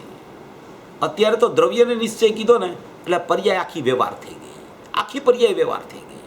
હવે જ્યારે દ્રવ્યને નિશ્ચય કહીએ એનો અર્થ જ એમ થયો કે આત્મામાં સ્યાદવાદનો અભાવ છે, એ નિશ્ચય થઈ ગયો. અને એ પર્યાય છે એને વ્યવહાર કીધી એટલે કોઈ પણ પર્યાય હોય પછી તો એ વ્યવહાર એટલે કે એ નિશ્ચયમાં વ્યવહારનો અભાવ હોય, જે વસ્તુનો નિશ્ચયમાં અભાવ હોય એને વ્યવહાર કહેવાય. તો દ્રવ્યમાં પર્યાયનો અભાવ છે માટે એ પર્યાયને વ્યવહાર કહેવામાં આવી છે. એનું નામ આત્મામાં સ્યાદવાદનો ખરેખર અભાવ છે, આત્મામાં સ્યાદભાવ છે, સ્યાદવાદ છે જ નહીં, એમ પહેલાં એને નક્કી કર્યું છે. હવે એ આત્મામાં સ્યાદવાદનો અભાવ છે, દ્રવ્યમાં પર્યાયનો અભાવ છે, નિશ્ચયમાં વ્યવહારનો અભાવ છે. નિશ્ચય એટલે ત્રિકાળી દ્રવ્ય, વ્યવહાર એટલે પર્યાય. કોઈ પણ પર્યાય હોય એ વ્યવહાર થઈ ગઈ. હવે વ્યવહારમાં જ્યારે તમે એ વ્યવહારની જ્યારે ચર્ચા આવે, એટલે કે પર્યાયની ચર્ચા આવે, ત્યારે પર્યાયમાં ભેદ પડે બે, એક અશુદ્ધ પર્યાય ને એક શુદ્ધ પર્યાય. શુદ્ધ પર્યાયમાં સ્યાદવાદનો જન્મ થાય, અશુદ્ધ પર્યાય તો સર્વથા હેયમાં જાય. અનુભવના કાળે અશુદ્ધ પર્યાય તો હોય જ નહીં. અનુભવ પૂર્વે અશુદ્ધ પર્યાય જ્યારે હેયમાં જાય ત્યારે શુદ્ધ પર્યાય ખરેખર જન્મ થવા માટે આત્માની સન્મુખ થઈને પરિણમે, ત્યારે ખરેખર એ પર્યાયમાં બે ભેદ પડી જાય. ત્યાં સુધી તો પર્યાય અશુદ્ધ રૂપ જ ચાલતી હતી, પણ જ્યારે એ પર્યાયમાં ખરેખર ત્રિકાળી દ્રવ્યની દ્રષ્ટિ થઈને જ્ઞાન સમ્યક પ્રગટ થાય, એટલે એમાં સ્યાદવાદનો સદ્ભાવ થઈ ગયો, તો એ એક પડખું આખું પર્યાયનું દ્રવ્ય સન્મુખ થઈને પરિણમી ગયું. તો એમાં સ્યાદવાદનો સદ્ભાવ કેવી રીતે આવ્યો? કારણ કે એ અનુભવ જ્ઞાનમાં અનુભવની મૂર્તિ આવી ગઈ. એ અનુભવની મૂર્તિ ખરેખર એની સાથે અભેદ થઈને જ્ઞાન પરિણમી ગયું. શ્રદ્ધા પણ અહમ કરીને પરિણમી ગઈ. તો ત્યારે એમાં સ્યાદવાદ હંમેશા જ્ઞાનમાં હોય. દ્રષ્ટિમાં તો સ્યાદવાદનો કોઈ પ્રશ્ન જ નથી. એ કથનચિતપણું દ્રષ્ટિમાં તો કાંઈ લાગુ જ ન પડે. કથનચિત ભિન્ન અભિન્નપણું જ્ઞાનમાં લાગુ પડે. શ્રદ્ધામાં તો સર્વસ્વ હોય, શ્રદ્ધા તો નિર્વિકલ્પ હોય. શ્રદ્ધામાં તો આત્મામાં સ્યાદવાદનો અભાવ છે. એ શ્રદ્ધા તો પહેલેથી જ એનું નક્કી હોય, અને પહેલેથી છેલ્લે સુધી શ્રદ્ધા તો એમ જ કીધા કરે કે સ્યાદવાદનો અભાવ છે, સ્યાદવાદનો અભાવ છે, સ્યાદવાદનો અભાવ છે. જ્યારે સ્યાદવાદ પ્રગટ થાય ને ત્યારે પણ શ્રદ્ધા એમ શ્રદ્ધે એવા દ્રવ્યને કે આત્મામાં સ્યાદવાદનો અભાવ છે, ત્યારે જ ઓલો સ્યાદવાદ અનુભવ જ્ઞાનમાં ટકી રહે છે. જો શ્રદ્ધામાં સ્યાદવાદ આવી જાય ક્યાંય, તો આ સ્યાદવાદ અનુભવ જ્ઞાનમાં ટકતો નથી, નીકળી જાય છે ત્યાંથી. સ્યાદવાદ રહેતો જ નથી, મિથ્યા દ્રષ્ટિ થઈ જાય છે જીવ. શ્રદ્ધા કદી સ્યાદવાદને સ્વીકારતી નથી. અનુભવ જ્ઞાન કદી સ્યાદવાદને છોડ્યા વગર, સ્વીકાર્યા વગર રહેતું નથી. અનુભવ જ્ઞાન કદી સ્યાદવાદને છોડતું નથી. શ્રદ્ધા કદી સ્યાદવાદને સ્વીકારતી નથી. આવો દ્રવ્ય અને પર્યાયનો સુમેળ, આવો શ્રદ્ધા અને જ્ઞાનનો સુમેળ, આવો નિશ્ચય અને પર્યાયનો સુમેળ ખરેખર અનુભવ જ્ઞાનમાં પ્રગટ થાય છે. અનુભવ જ્ઞાન એ ખૂબ રમણીય જ્ઞાન છે, ખૂબ સુંદરતાવાળું જ્ઞાન છે. એ ખરેખર અનુભવ જ્ઞાનને પણ કોઈ અપેક્ષાએ ઉપાદેય કીધું પ્રગટ કરવા માટે. ઉપાદેય તો ત્રિકાળી વસ્તુ જ છે, આત્મા જ. પણ અનુભવ જ્ઞાન જ્યાં સુધી પ્રગટ ન થયું હોય, ત્યાં સુધી સ્યાદવાદ જ્યાં સુધી પ્રગટ ન થાય, ત્યાં સુધી આત્મામાં સ્યાદવાદનો અભાવ છે એ પણ એને ખરેખર ખ્યાલમાં નથી આવતું. એટલે અહીંયા આખી ચર્ચા એ રીતે કીધી છે કે આત્મામાં સ્યાદવાદનો અભાવ છે અને અનુભવ જ્ઞાનમાં સ્યાદવાદનો સદ્ભાવ છે. આખી દ્રવ્ય અને પર્યાયની આખી રમત છે. અને આદરણીય લાલચંદભાઈની શૈલી તો એવી જ છે કે એમાં તમે કોઈ પણ એની ચર્ચા સાંભળો, કોઈ પણ એનું પ્રવચન સાંભળો, દ્રવ્ય અને પર્યાયની બહાર ક્યારેય તમને વાત સાંભળવા ન મળે. કોઈ દ્રષ્ટાંત પણ કોઈ વાર આવે, પણ મૂળ એ આખી અભેદ સત્તાને પકડીને વાત કરતા હોય, અભેદ સત્તાની આસપાસની વાત જ ચાલ્યા કરતી હોય. જ્ઞાનના ઉપયોગનું પ્રકરણ ચાલે તો પણ આત્માની સાથે વીંટળાયેલું જ્ઞાન છે એવી રીતે ચાલતું હોય. શ્રદ્ધામાં આત્મા ત્રિકાળી દ્રવ્યની વાત ચાલે તો પણ ત્રિકાળી દ્રવ્યની બહાર પર્યાયો છે એની ચર્ચા ન ચાલતી હોય. એવી કોઈ એની શૈલી ખરેખર આખી શ્રદ્ધા અને જ્ઞાનના સુમેળવાળી એવી અદ્ભુત શૈલી હતી કે એમાં એણે આખો આત્મામાં સ્યાદવાદનો અભાવ છે અને અનુભવ જ્ઞાનમાં સ્યાદવાદનો સદ્ભાવ છે. એ આખું આ પ્રકરણ એણે નયચક્રમાંથી ઉપાડ્યું. અને નયચક્રમાં દેવસેન આચાર્ય આખું કહી ગયા કે આત્મામાં સ્યાદપદનો અભાવ હોવા છતાં નિશ્ચયાભાસપણું આવતું નથી. કોઈ એમ કહે કે પર્યાય છે જ નહીં આત્મામાં એટલે નિશ્ચયાભાસી થઈ જાય છે, એવું ખરેખર બિલકુલ બની શકતું નથી. આત્મામાં સ્યાદવાદનો અભાવ જ્યારે એને બેસે છે ત્યારે જ આત્મા એને ખ્યાલમાં આવે છે. અને એવો ખ્યાલમાં જ્યારે ખરેખર આત્મા આવે છે ત્યારે જ ખરેખર એને આ અનુભવ જ્ઞાનમાં સ્યાદવાદનો જન્મ ઉત્પન્ન થાય છે. તો ઘણી ચર્ચા છે આની, તમે જેટલી ચર્ચા કરો એટલી ઓછી પડે એવી આ બોલની ચર્ચા છે. આખી દ્રવ્ય પર્યાયની જ ચર્ચા છે. એવો નિયમસાર છે ને, નિયમસારની 90મી ગાથા છે. નિયમસાર 90મી ગાથામાં કળશ આવ્યો કે વ્યવહાર નહીં સતતપણે કહી રહ્યો છે. સતતપણે શું કહે છે? વ્યવહાર નહીં સતતપણે કહી રહ્યો છે કે આત્મામાં ધ્યાનાવલી છે. શું છે? ધ્યાનાવલી આત્મામાં છે. સતતપણે વ્યવહાર માર્ગ એમ કહી રહ્યો છે કે આત્મામાં ધ્યાનાવલી છે. પણ ખરેખર આત્માને જુઓ તો ધ્યાનાવલી છે જ નહીં આત્મામાં. કોણે કીધું ધ્યાનાવલી આત્મામાં છે? આચાર્ય ભગવાને પદ્મપ્રબલ ધારીદેવ મુનિરાજે એવું ઉપાડ્યું કળશમાં. કોણે કીધું આત્મામાં ધ્યાનાવલી છે? વ્યવહાર નહીં સતત કહી રહ્યો છે કે આત્મામાં ધ્યાનાવલી છે. અને નિશ્ચય નહીં એટલે કે સ્વભાવને જોવો તો સ્વભાવમાં ધ્યાનાવલી છે જ નહીં. એનું નામ જ આત્મામાં સ્યાદવાદનો અભાવ છે. અને વ્યવહાર નહીં સતત કહી રહ્યો છે કે ધ્યાનાવલી આત્મામાં છે.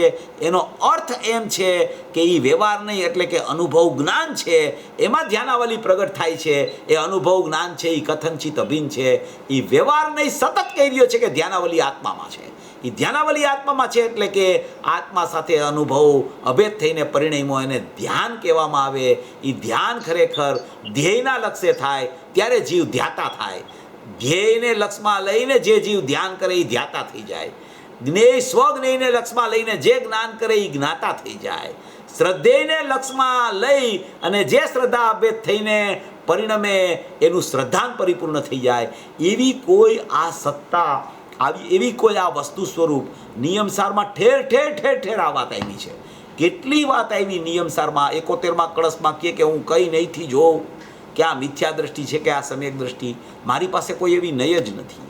એનો અર્થ એમ છે કે આત્મામાં નયોનો તો અભાવ છે, પણ આત્મામાં સમ્યક દર્શન ને મિથ્યા દર્શનનો પણ અભાવ છે. એનું નામ આત્મામાં સ્યાદવાદનો અભાવ છે. હું કંઈ નહીંથી જોઉં કે આ સમ્યક દ્રષ્ટિ છે અને આ મિથ્યા દ્રષ્ટિ છે. મારી પાસે એવી કોઈ નય જ નથી. તો કે તમારી પાસે નય નથી તો તમારી પાસે કેવું જ્ઞાન છે? તો કે મારી પાસે એક દ્રવ્ય છે ને માટે એક જ જ્ઞાન છે. નિશ્ચયની ને વ્યવહાર નહીં, પડખા મારા છે જ નહીં. તો કે શાસ્ત્રોમાં બે નહીં કીધી છે અને તમે ના પડો છો. તો કે મારી પાસે શુદ્ધાત્મા એક છે એટલે શુદ્ધાત્માને જોનારી એક શુદ્ધ નહીં જ છે. એના સિવાય મારી પાસે કાંઈ નથી. અને એ શુદ્ધ નહીંથી મને માત્ર શુદ્ધાત્મા દેખાય છે. એનું નામ સ્યાદવાદનો સદભાવ છે. અને એ શુદ્ધાત્મામાં શુદ્ધ નહીંનો પણ અભાવ છે. એનું નામ આત્મામાં સ્યાદવાદનો અભાવ છે. આવી કોઈ ચર્ચાઓ, કેટલી બધી સુંદર ચર્ચા. આત્મામાં સ્યાદવાદનો અભાવ અને અનુભવ જ્ઞાનમાં સ્યાદવાદનો સદભાવ. 72માં કળશમાં કીધું કે સમ્યક દ્રષ્ટિ તો કારણ તત્વ અને કાર્ય તત્વને ખરેખર એક રૂપ માને છે. મિથ્યા દ્રષ્ટિને એવી વિકલ્પના છે કે ખરેખર કારણ તત્વ જુદું અને કાર્ય તત્વ જુદું. અનુભવી પુરુષ તો એમ કહે છે કે અમારું તો કારણ તત્વ શુદ્ધ છે અને કાર્ય તત્વ પણ શુદ્ધ છે. અને મિથ્યા દ્રષ્ટિને વિકલ્પના છે કે કારણ તત્વ શુદ્ધ અને કાર્ય તત્વ અશુદ્ધ. એનો અર્થ જ એમ છે કે કારણ તત્વ શુદ્ધ છે એનો વિશ્વાસ નથી આવ્યો એટલે કાર્ય તત્વમાં અશુદ્ધતા છે. એ કારણ તત્વમાં ખરેખર સ્યાદવાદ નથી, ખરેખર એમાં પર્યાયો નથી. એવો જ્યારે એને ખ્યાલ આવે છે ત્યારે કાર્ય તત્વમાં શુદ્ધતા પ્રગટ થાય છે. એનું નામ સ્યાદવાદનો સદભાવ છે અનુભવ જ્ઞાનમાં. અને કારણ તત્વમાં કાર્ય તત્વ નથી એનો અર્થ કે સ્યાદવાદનો આત્મામાં અભાવ છે. કોઈ પણ વાતમાં તમે કોઈ પણ કળશમાં કોઈ પણ ગાથામાં આ સૂત્રને તમે લગાડી શકો એવું આ અણમોલ સૂત્ર છે, અલૌકિક સૂત્ર છે. એવી એક સ્વાભાવિક વ્યવસ્થા છે. આ સ્વાભાવિક વ્યવસ્થા છે. આ નવી થતી વ્યવસ્થા નથી. આ સ્વરૂપ બતાવે છે. આ એનો વૈભવ બતાવે છે આત્માનો, કે જે આત્મા છે ત્રિકાળી દ્રવ્ય એમાં સ્યાદવાદ નથી, પર્યાય નથી. અને એ પર્યાય નથી એમ ખ્યાલમાં આવ્યો ત્યાં પર્યાય અભેદ થઈને પરિણમી જાય તો સ્યાદવાદની પ્રગટતા થઈ જાય છે. આવું કોઈ અદ્ભુત સ્વરૂપ આમાં ખરેખર આ 5મા બોલમાં આદરણીય લાલચંદભાઈએ પ્રસિદ્ધ કરેલું છે. આવું સ્વરૂપ સમજી અને સર્વભવી જીવો મોક્ષ માર્ગમાં પ્રયાણ કરે એવી મંગલ ભાવના. પ્રશ્ન હોય તો પૂછી શકાય છે. ચેતનભાઈ, હાજી. આ જે બોલ છે એની જે સિક્વન્સ લખાણી છે એટલે પહેલા આત્મામાં સ્વાદભાવનો અભાવ છે અને પછી અનુભવ જ્ઞાનમાં સ્વાદભાવનો સદભાવ છે. બરાબર છે. એવું મને એવું લાગે છે કે ઉપર નીચે થઈ જવું જોઈએ. પેલા અનુભવ જ્યારે થાય ત્યારે જ તમને ખબર પડે. એટલે અનુભૂતિ ક્યારે થાય? જ્યારે સ્વાદભાવનો અભાવ થાય ત્યારે. એટલે એ અનુભવ થાય પણ ત્યારે જ ખબર પડે કે આત્મામાં સ્વાદભાવનો અભાવ છે. બરાબર. એની પહેલા તો ખબર પડે. બરાબર. એટલે ઉપર એટલે પેલા તમે ઉપર નીચે કરી નાખો તો ત્યારે જ એવું થાય એટલે એ પૂરું થઈ જાય. એ તમારો પોઈન્ટ સમજી ગયો હું, પણ આમાં એવું છે નવીનભાઈ કે દ્રષ્ટિનો વિષય જ્યાં સુધી ખ્યાલમાં નથી આવતો ને ત્યાં સુધી સ્યાદવાદ પ્રગટ નથી થતો. પ્રગટ થાય ત્યારે આત્મા ખ્યાલ આવે છે, એ અનુભવ જ્ઞાનની વાત છે. પણ અનુભવ જ્ઞાન તો અત્યારે વિદ્યમાન છે નહીં. અત્યારે તો અનુભવનો વિષય વિદ્યમાન છે, પણ અનુભવ જ્ઞાન વિદ્યમાન નથી. એટલે અનુભવનો વિષય વિદ્યમાન છે એટલે અનુભવના વિષયને લક્ષમાં લેતા અનુભવ થાય છે. અનુભવ થાય છે એ નવી પ્રક્રિયા છે. અનુભવનો વિષય છે એ પુરાણ પુરુષ છે, એ જૂનો છે, એ અનાદિ અનંત છે, એ શાશ્વત છે, એ અત્યારે વિદ્યમાન છે. વિદ્યમાન વસ્તુ હોય એના લક્ષે ખરેખર અનુભૂતિ થાય. અનુભૂતિ થાય ત્યારે ખબર પડે કે વિદ્યમાન વસ્તુ આવી છે, એ બરાબર તમારી વાત. પણ એ ખબર ક્યારે પડે અને એ કેવી રીતે એને લક્ષમાં લે, પેલા ત્રિકાળી દ્રવ્યને, પેલા ત્રિકાળી દ્રવ્યની સમજણ કરે, કારણ કે એ વસ્તુ વિદ્યમાન છે. જે વિદ્યમાન ન હોય ને એ તો નવી પ્રગટ થાય. એ નવી પ્રગટ કરે ત્યારે એને ખબર પડે કે આત્મા આવો છે, પણ એ નવી પ્રગટ થયા પહેલાં આત્મા આવો છે એવું જ્ઞાનીઓના પ્રતાપે અનુમાનથી વિકલ્પાત્મક જ્ઞાનમાં ખરેખર દ્રષ્ટિનો વિષય એને પહેલાં ખ્યાલમાં આવે છે. એ ખ્યાલમાં આવ્યા પહેલાં અનુભવ થતો નથી. એટલે પહેલાં અનુભવની જો ચર્ચા એ ઉપાડી લઈએ તો ખરેખર એને અનુભવ ન થાય. ખરેખર પહેલાં અનુભવના વિષયને સમજે ત્યારે એ વિદ્યમાન વસ્તુ એને ખ્યાલમાં આવે કે આ બધી પર્યાયો જેટલી બહાર આવે છે, જેટલું પરિણમન થાય છે, જેટલી શુદ્ધતા છે, એ તો અંદરમાં પારિણામિક ભાવે પડેલી છે. એ કાંઈ નવી કાંઈ પ્રગટ નથી થતી, એ તો છે એ બહાર આવે છે. એમ જેને ત્રિકાળી દ્રવ્યનો પહેલાં મહિમા આવે કે આવું શાશ્વત તત્વ મારું જે છે, આવું ત્રિકાળ તત્વ છે, એટલે શ્રદ્ધાનો વિષય પહેલાં એને ખ્યાલમાં આવે, જ્ઞાનનો વાસ્તવિક વિષય જ્ઞાયક છે એ પહેલાં એને ખ્યાલમાં આવે, એવો જ્ઞાયક ભાવ જે પરિપૂર્ણ પરમાત્મા છે એ ખ્યાલમાં આવે ત્યારે અનુભવની તો એક પછી એક, એક પછી એક, એક પછી એક, એક પછી એક પર્યાયો આવ્યા જ કરે છે. એ તો ગમે તેટલી પર્યાયો અનુભવની પ્રગટ થઈ જાય, આત્મા તો એવો ને એવો રહે છે. એ અખૂટ ખજાનો છે. માટે ખરેખર એનું વર્ણન સૌથી પહેલાંમાં પહેલું જ આવવું જોઈએ, કારણ કે એના લક્ષ્ય અનુભૂતિ પ્રગટ થાય છે, એના આશ્રય અનુભૂતિ પ્રગટ થાય છે. એ વાત બરાબર છે કે અનુભવ થાય ત્યારે ખ્યાલમાં આવે કે આત્મા આવો છે, એ વિષય આપ તમે કીધો એ બરાબર. પણ એ અનુભવથી થાય ત્યારે આત્મા આવો છે એ ખ્યાલમાં આવે ત્યાર પહેલાં પણ એને અનુભવનો વિષય એ રીતે ખ્યાલમાં આવી જાય છે કે મારું શાશ્વત ટંકોત્કીર્ણ તત્વ આવું છે, એમાંથી જ ખરેખર મને અનુભવની પર્યાયો પ્રગટશે અને એને લક્ષમાં લેતા, એનો આશ્રય કરતા અનુભવમાં સ્યાદવાદ પ્રગટ થશે. તો એવું એને લક્ષમાં લેતા જ શ્રદ્ધાનો વિષય શ્રદ્ધામાં આવતા જ્ઞાનનો વિષય અભેદ થઈને પરિણમી જાય છે. એટલે એ રીતે બોલની, એવી રીતે આમાં ચર્ચા છે, એ રીતે સમજણમાં આપણે લેવું જોઈએ. ચેતનભાઈ, આપણે બીજા શબ્દોમાં કહી શકીએ, બીજા શબ્દોમાં કે છઠ્ઠા સાતમા ગુણસ્થાન વર્તી આમાં જે ઝૂલતા મુનિરાજ છે એને હજારો વાર અંતર્મુહૂર્તમાં છઠ્ઠું સાતમું પ્રવર્તે છે, એટલે નિવૃત્ત સવિકલ્પમાં. બરાબર. જેટલી વખત એ આવજાવ કરે છે એટલી વખત એમને સ્યાદવાદનો સદભાવ અને સ્યાદવાદનો અભાવ, સ્યાદવાદનો સદભાવ અને સ્યાદવાદનો અભાવ વર્તી રહે છે. બરાબર. જ્યારે સદભાવ કરે છે ત્યારે નીચે આવી જાય છે, બહાર આવી જાય છે, અને ફરી પાછા પ્રયત્નપૂર્વક પુરુષાર્થપૂર્વક એ સ્યાદવાદનો અભાવ કરે છે ત્યારે એને અનુભવમાં જાય છે. બરાબર. એટલે એમાં એવું છે, એ તમારો પોઈન્ટ સમજી ગયો હું, પણ આખી સાતમા છઠ્ઠા ગુણસ્થાનવાળા મુનિરાજની સ્થિતિ કોઈ જુદા પ્રકારની હોય છે. કારણ કે મુનિરાજની જ્યારે અપેક્ષા આપણે લઈ તો એમાં એવું છે કે મુનિરાજને કે ચોથા ગુણસ્થાનથી સમ્યક દ્રષ્ટિ થયો એને, કારણ કે એની પરિણતિમાં કાયમ અનુભૂતિ ચાલતી હોય છે. પરિણતિમાં અનુભૂતિ ચાલતી હોય એટલે એનો અર્થ એમ છે કે સદુપયોગ નથી, ત્યાં નિર્વિકલ્પ સદુપયોગ નથી, પણ નિર્વિકલ્પ પરિણતિ ચાલ્યા કરતી હોય છે. એટલે નિર્વિકલ્પ પરિણતિ ચાલ્યા કરતી હોય એમાં પણ ખરેખર એને સુખનું વેદન તો ચાલ્યા કરે છે. આનંદનું વેદન એને સદુપયોગમાં આવે છે, સુખનું વેદન એને પરિણતિમાં ચાલતું હોય છે. એટલે એને અનુભવ જ્ઞાનમાં સ્યાદવાદ તો ખરેખર એક અનુભવ જ્ઞાનનો અંશ તો નિરંતર પરિણતિમાં ચાલુ જ છે. હવે સદુપયોગની અપેક્ષા લ્યો તો સદુપયોગની અપેક્ષામાં તમે કીધું એવી રીતે એમ પણ લઈ શકાય કે એ વારંવાર જ્યારે વિકલ્પમાંથી જ્યારે નિર્વિકલ્પમાં જાય છે ત્યારે એને આત્મામાં સ્યાદવાદનો અભાવ છે એવો આત્મા દેખાય છે, એટલે એને પાછી અનુભૂતિ થાય છે, ત્યારે એને આત્મામાં આત્મજ્ઞાનમાં સ્યાદવાદનો સદ્ભાવ થઈ જાય છે અને પાછા વિકલ્પમાં આવે છે. એટલે પાછા વિકલ્પમાં આવે ત્યારે આત્મામાં સ્યાદવાદનો અભાવ છે એવો આત્મા જોવે છે, ત્યાં જ એને નિર્વિકલ્પતા પાછી સ્યાદવાદપૂર્વકની પ્રગટ થાય છે. એવું હજારો વાર મુનિરાજને ચાલતું હોય છે. એ વાત બરાબર છે એ રીતે, પણ એમાં આની પરિણતિ કામ કરતી હોય છે ને, એમાં તો નિરંતર સ્યાદવાદ ચાલુ હોય છે. એટલે એ એક વિષય થોડો એ રીતે વિચારમાં આપણે લેવો, એવી રીતે વિચારમાં. તમે હમણાં કહ્યું કે સુખ અને આનંદ, કે જ્યારે પરિણતિમાં હોય છે ત્યારે સુખ હોય છે અને ઉપયોગમાં આવે છે ત્યારે આનંદ, એમાં જરા શું તફાવત? હા, એમાં ફેરમાં એવું તો એમાં કહેવાનો આશય એમ છે કે જે અપેક્ષાએ સદુપયોગમાં જે આનંદની ઉર્મિઓ આવે છે એવા આનંદની પ્રગટતા પરિણતિમાં નથી હોતી. એ અપેક્ષાએ ત્યાં એને સુખનું વેદન કહેવામાં આવે છે. સુખને આનંદને જુદા પાડવાનું પ્રયોજન એટલું જ છે કે પરિણતિને સદુપયોગની અપેક્ષાએ છે. બાકી તો એ આનંદ ગુણ કયો કે સુખ ગુણ કયો બધું એક છે, પણ જ્યારે પરિણતિમાં એ આનંદ જે આવ્યો એ સદુપયોગનો આનંદ અને પરિણતિનો આનંદ, એમાં ઘણો તફાવત છે. એ અપેક્ષાએ પરિણતિમાં સુખ વેદાયા કરે છે.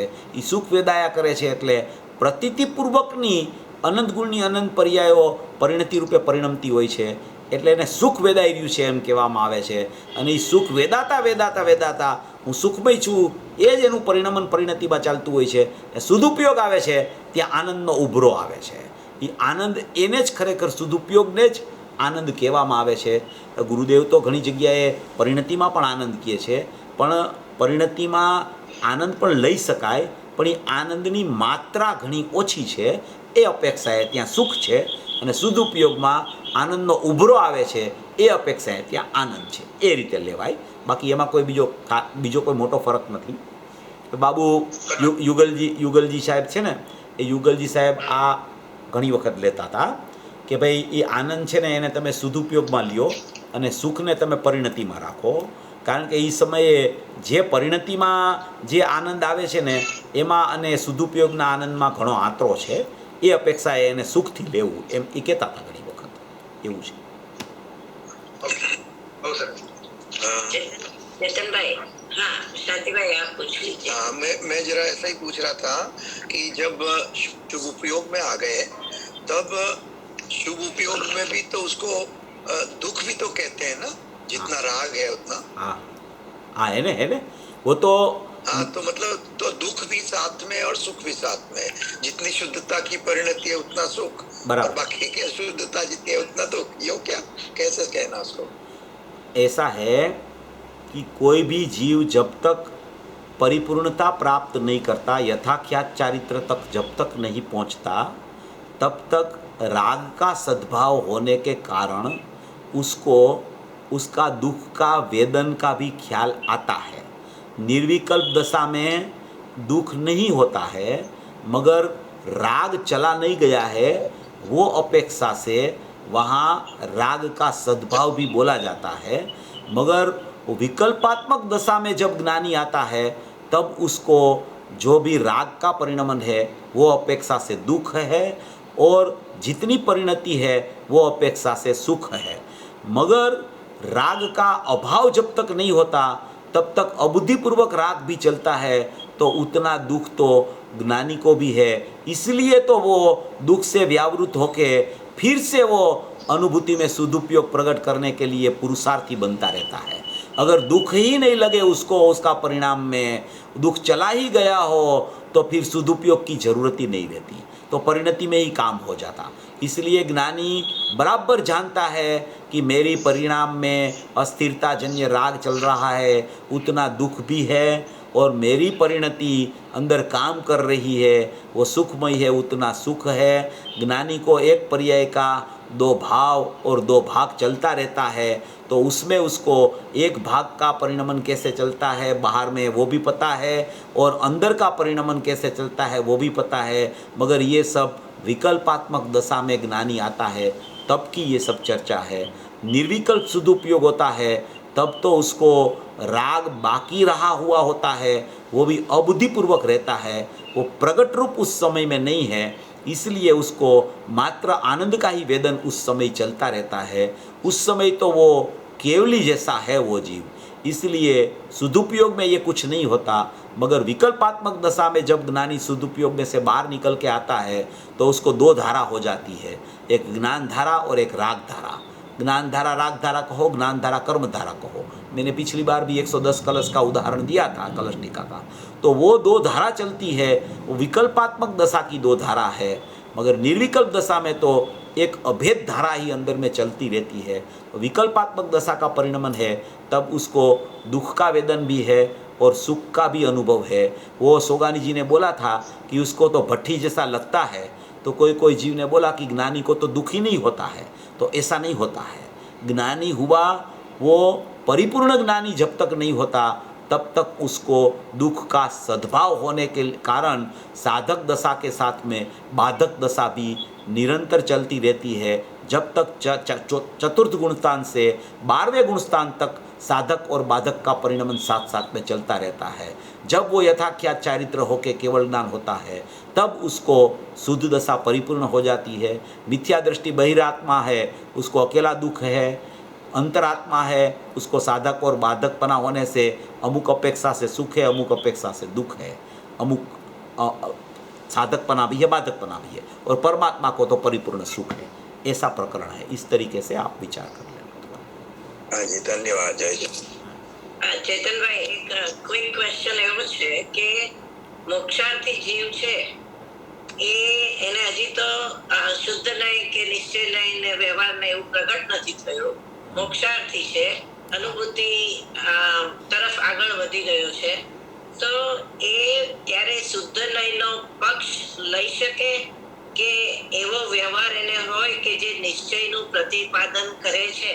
એમ કહી શકાય કે હું નિશ્ચય નહીંથી શુદ્ધ જ છું, મારામાં પર્યાય છે જ નહીં, એવો જે શુદ્ધ નહીંનો એ પક્ષ અજ્ઞાની છે છતાં લઈ શકે છે?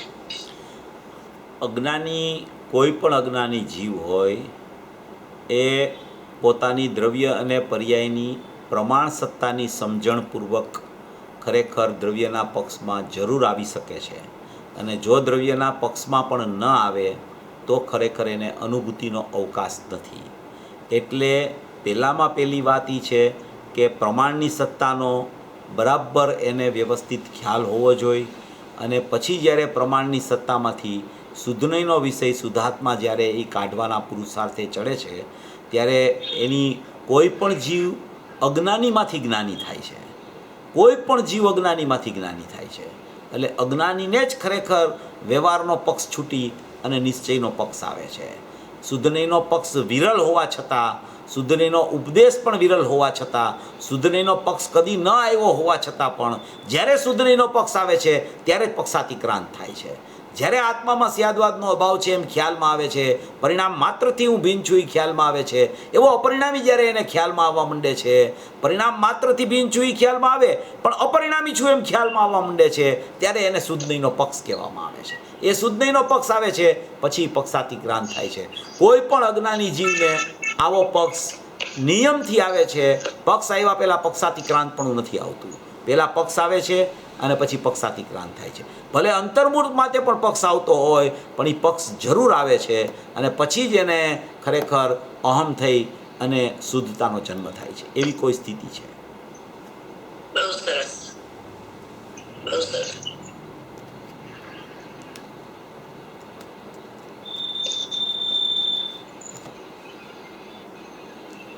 સમય થઈ રહ્યો છે. ચેતનભાઈ, આપ જ ચિંતવાણી થઈ ગઈ છે.